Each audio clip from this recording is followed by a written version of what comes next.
Right, we've got no choice. We've got to speak about Middlesbrough because on Friday night, they were simply sensational. 4-0 up at half-time. Kim Hellberg has transformed this team.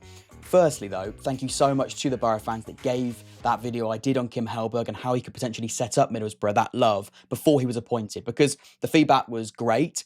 And it was really interesting to read what Boro fans had to say about the current squad and the key principles that Hellberg has used throughout his really intriguing career so far as a manager. And we spoke about three key principles, and it took me about 5 minutes into watching this game against Hull for me to go, there's a video on this. There's certainly a discussion. First and foremost, we spoke about those key principles in that video. That was the first thing I mentioned. I spoke about central dominance, vertical progression, and proactive pressing and counter-pressing. He is someone that is very much principle-driven. Him and his assistant manager, Cellini, have always said that they definitely try and operate in a principle way rather than a formation or system way.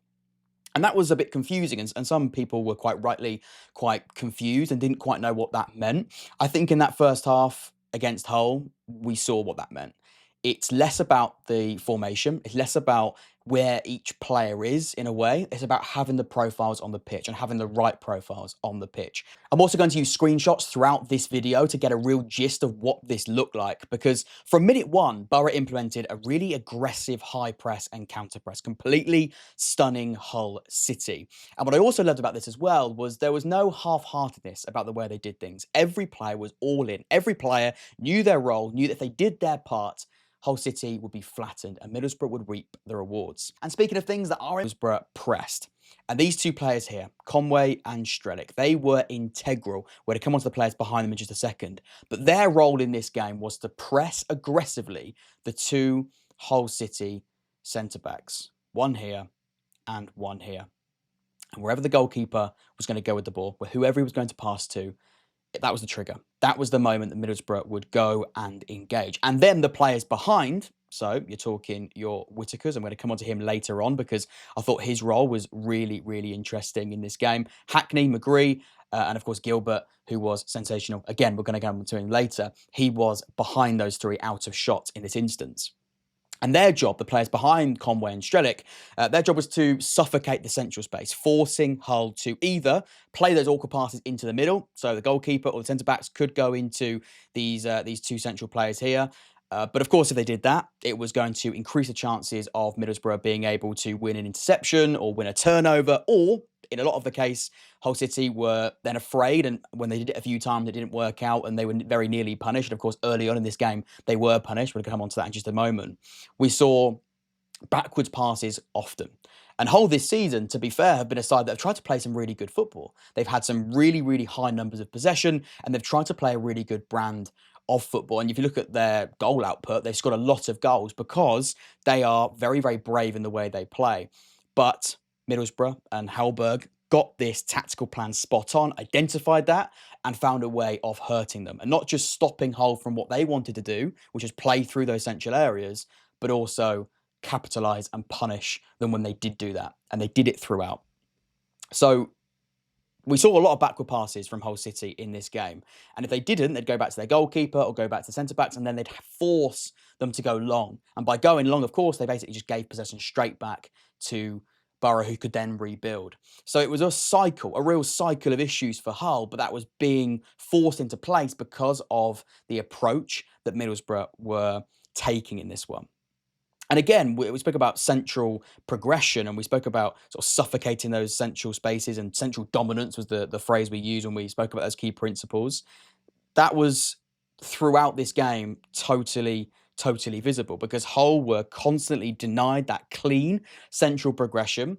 And like I mentioned, they tried to go in the middle. If they didn't, they would go backwards and then go long and go very, very vertically, which is not the way that Hull want to do things. But because of the positioning of those Middlesbrough players in those central areas, it caused them so many problems, and that was definitely central dominance. So straight away, we're only a couple of minutes into this video, and you can see those two ticks in the way that we spoke about the principles, and of course in the way in this game they were used.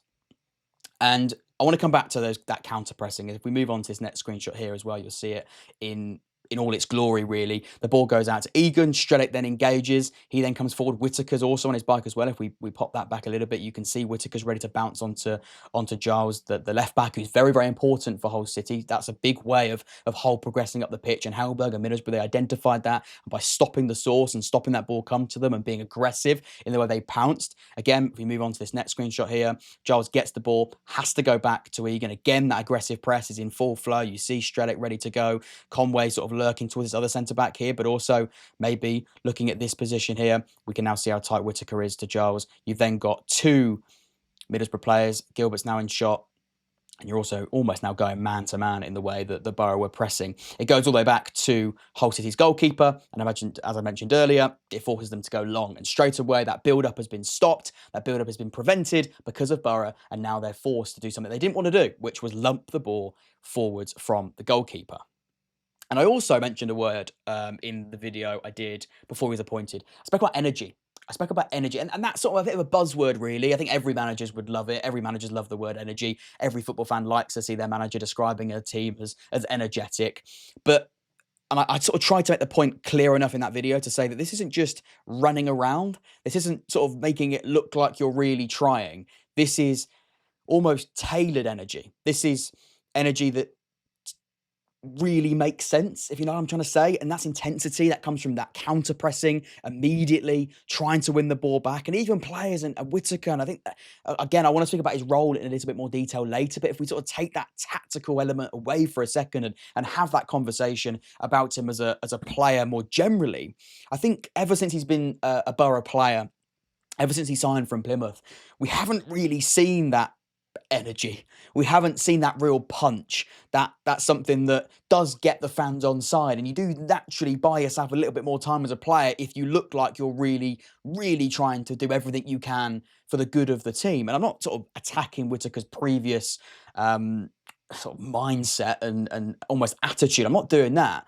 What I am saying is, I think we saw a different level of these players. I think we saw some players that maybe didn't quite know what they were in a previous outfit now totally get it. Right, let's speak about the first goal because it starts with some outstanding central ball carrying from Hayden Hackney. It's a strong, wide run from McGree who stretches the Hull City defence, and it's a really efficient move. And of course, our final principle ticked off.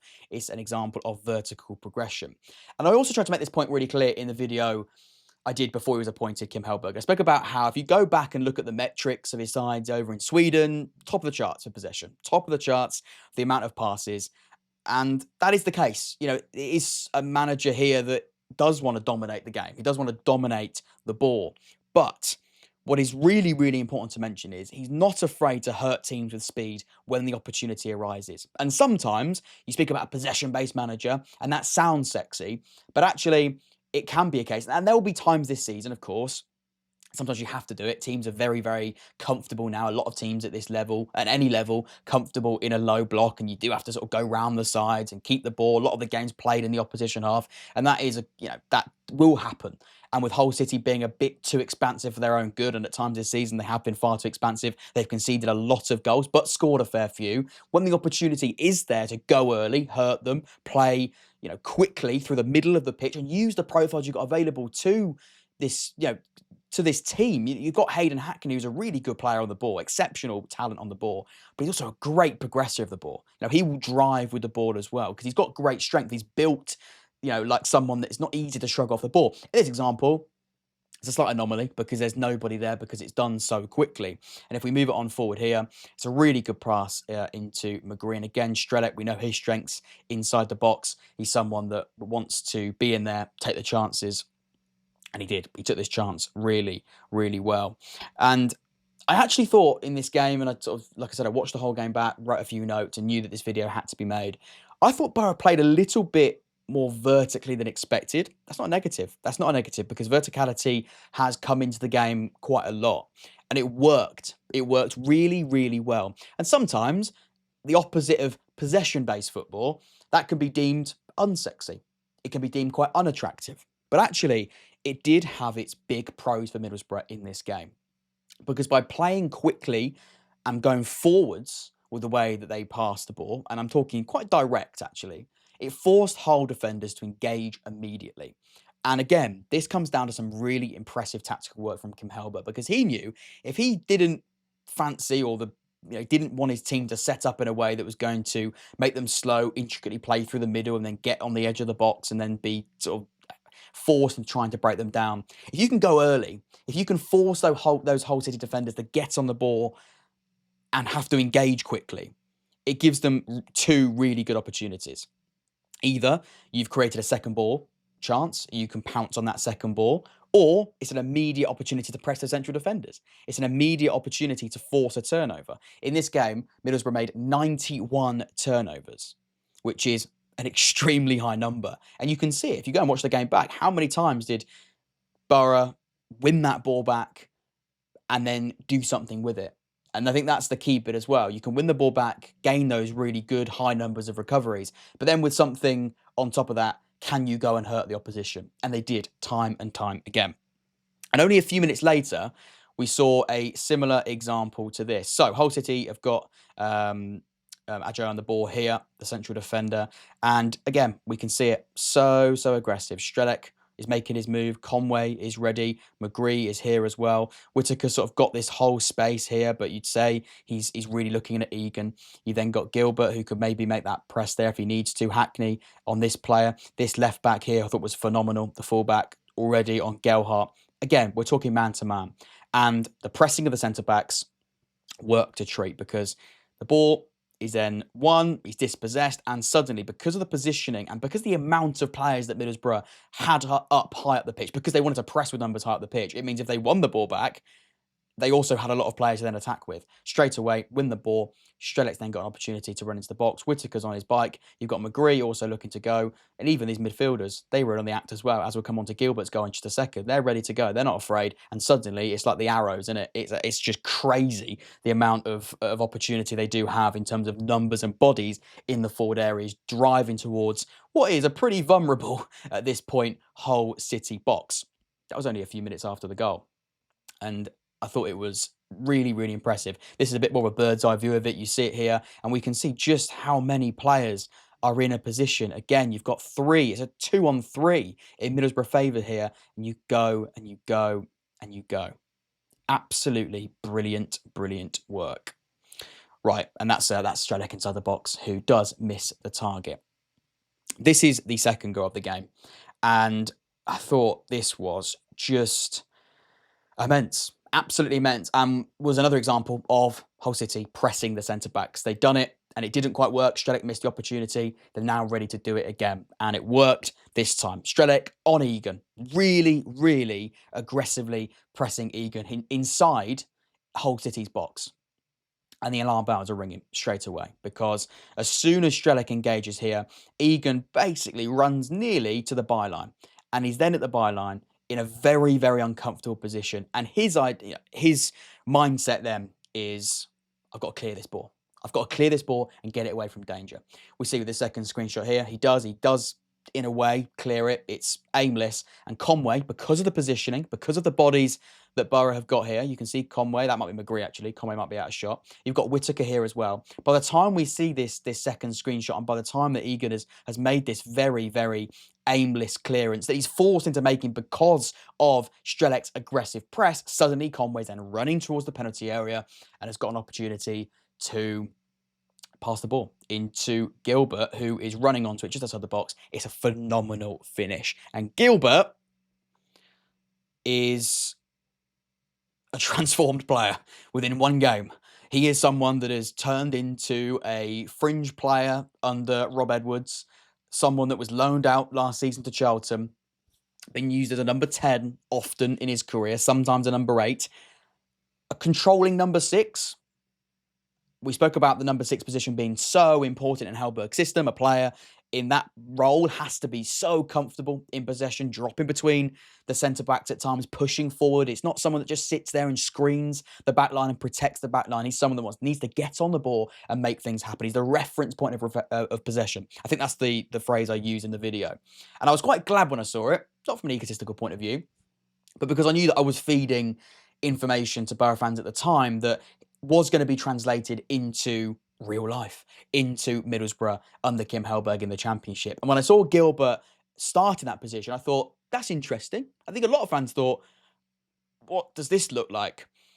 But playing in this role, if you think about Gilbert as a player and look at his strengths, and we'll come on to his weaknesses because I think I've found a way around those weaknesses, and we've had a discussion as to maybe why those weaknesses are okay, actually. But if you look at his strengths, technically excellent. He's a technically gifted footballer, and that's been something that we've seen throughout his career. Really, he's someone that does, look very, very tidy in possession. He's someone that is very, very comfortable with the ball at his feet. He's an attacking midfielder. He wants to make something happen. He's used to being, used to having the ball in tight positions and keeping the ball, being really strong in possession. So that's not something that is, that's a big pro. There's a big pro in that role. Really good ball player, like I mentioned there. I think the biggest weakness and something that Boro fans were slightly worried about was that physicality or that lack of physicality. Has he got the strength? Has he got someone that is able to, be bullish at times? I actually thought in this game, when he was asked to be physical, asked to be bullish, asked to intercept and be strong in the turnover, he did amazingly well. And we'll come on to that goal where his interception does lead to a goal in just a moment. So I think he answered those questions anyway from that point of view. But I also think the protection and the players he had around him made that physicality less of an issue completely, to be honest. You've got Hackney's athleticism ahead of him. You've got those fullbacks either side. That gives them that protection. And also, you've got centre-backs behind him that are also really strong. I thought Matt Targett was really good in this game. I thought Jones was strong too. So you've got those players behind Gilbert who, can offer that physicality if required.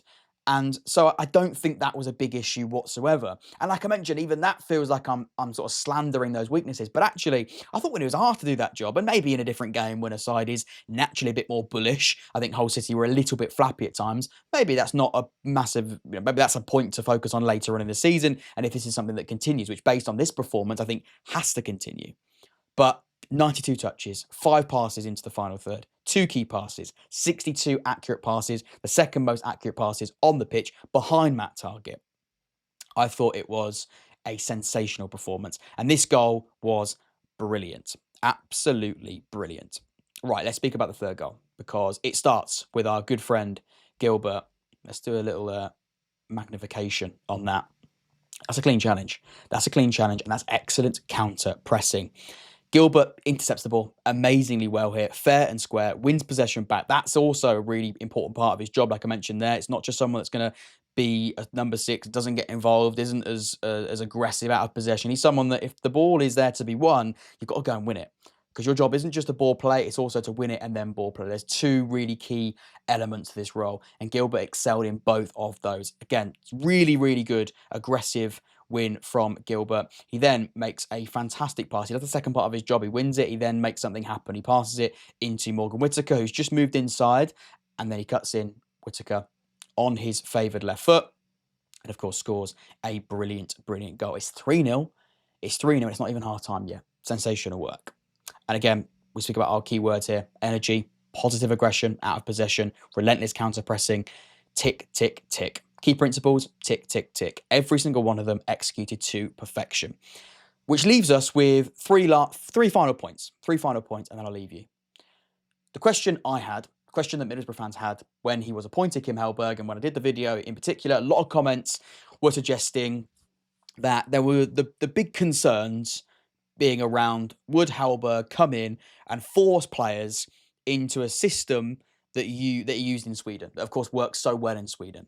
And that was a bit of a question mark for me too. We spoke about the centre-backs being really adventurous at times. We spoke about the full-backs being really, really high and wide, but then also having to come back and play such an important role. I thought both full-backs in this game were exceptional at doing that. If you go and look at their heat maps, up and down, totally up and down. Go and watch the game, totally up and down. If you look in the central areas of the pitch, think about that central progression. Have you got those midfielders that can do that and win it and then play and do something? Absolutely. And actually, that was a big positive that we spoke about in the video. The midfield options were great anyway. Didn't even mention Gilbert. So I think that's phenomenal. I think that in the forward areas, that's where the biggest question marks were. Have you got the wide players? Have you got the striker to do it? It's one game, of course, but I think we saw in this game against Hull that there is an opportunity for this to work because there is an adaptation to Kim Hellberg that I absolutely love. I think that Middlesbrough fans will absolutely love too.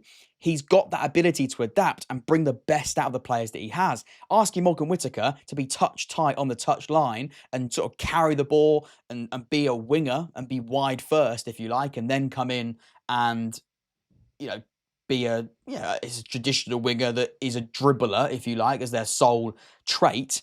That isn't sensible. That isn't something that is going to play into the hands of Morgan Whittaker whatsoever. So it was really good to see that even though you've got someone like Morgan Whittaker who doesn't maybe fit what he was used to having in Sweden, but you've got an attacking player here.